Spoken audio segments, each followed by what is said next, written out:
Hi, in this video we're going to talk about the updates in iOS 7 to the CoreMotion foundation or framework. So here we go. CoreMotion framework adds two classes, really three, but the two that we're going to talk about in detail today are CM Motion Activity and CM Step Counter. And these classes have to deal with motion tracking and step counting. CM Motion Activity reports the kind of motion that the device is currently undergoing. And there are several different kinds of motion that it will track, and we'll talk about those here in a moment. CM Step Counter reports the number of steps the user of the device is taking, whether they're walking or running. Now, both of these classes and also the manager, the CM Motion Activity Manager class, which is also new, require that the device has an M7 processor, and neither can be tested on the simulator. So keep that in mind as we run the demo and as you test your own code in iOS 7 devices. So CM Motion Activity, we use a CM Motion Activity Manager object. So we allocate and initialize a CM Motion Activity Manager object to request updates when the motion type changes. There are 5 motion types that can be detected, and these are all Boolean properties of CM Motion Activity.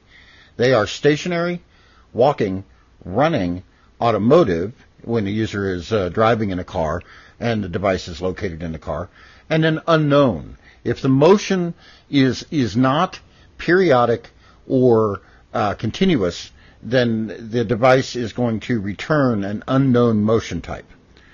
There are 2 properties that contain other data that the CM Motion Activity class contains, and these are start date, which is the time at which the motion status or the motion type changed, as in we go from stationary to running or so forth, and then confidence, which is how sure that the API is that the reported motion type is correct. And these have values. This is an enum, and they are high, medium, and low for confidence. Now, CM Step Counter is used in conjunction with the CM Motion Activity class to report the number of steps a user takes if they're in a walking or running motion.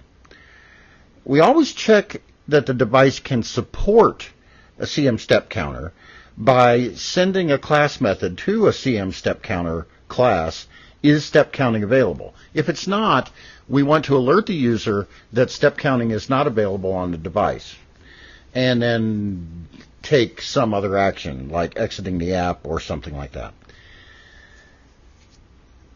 When we're ready to start counting steps, we need to send the instance method start step counting updates to queue update on with handler to an instance of CM Step Counter itself.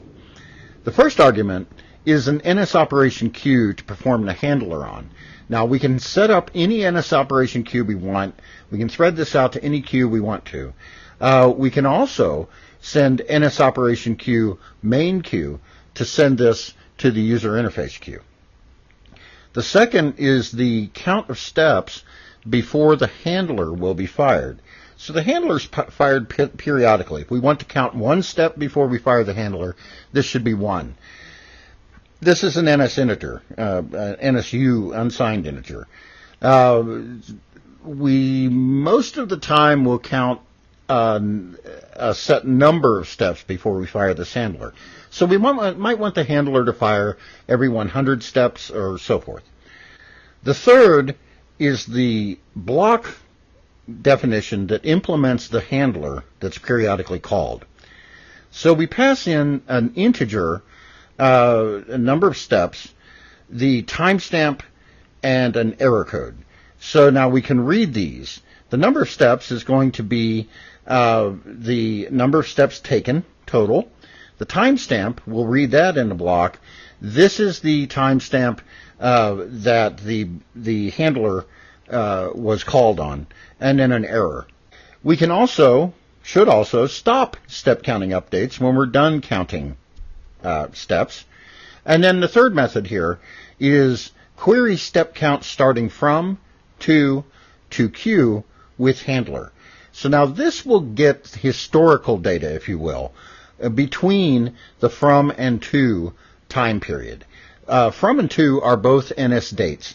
Now, the system is only going to store step count data that we have captured during the start step count, etc. method for 7 days total. So after 7 days, this data goes away. The queue, again, is an NS operation queue. We can use the main queue. And then the handler is actually the block that defines what to do with that data. So this handler has another simple signature. We return void, and we take an NSU integer, which is the number of steps, again, that the system reports back between the from date and the to date, and then an error. So that's really it as far as our step counting and motion detecting goes. Now we're going to have a demo, and again, I won't be able to show you how this works in the simulator, but I will be able to show you the code so that you can use this code on a device that contains an M7 processor. Thank you very much.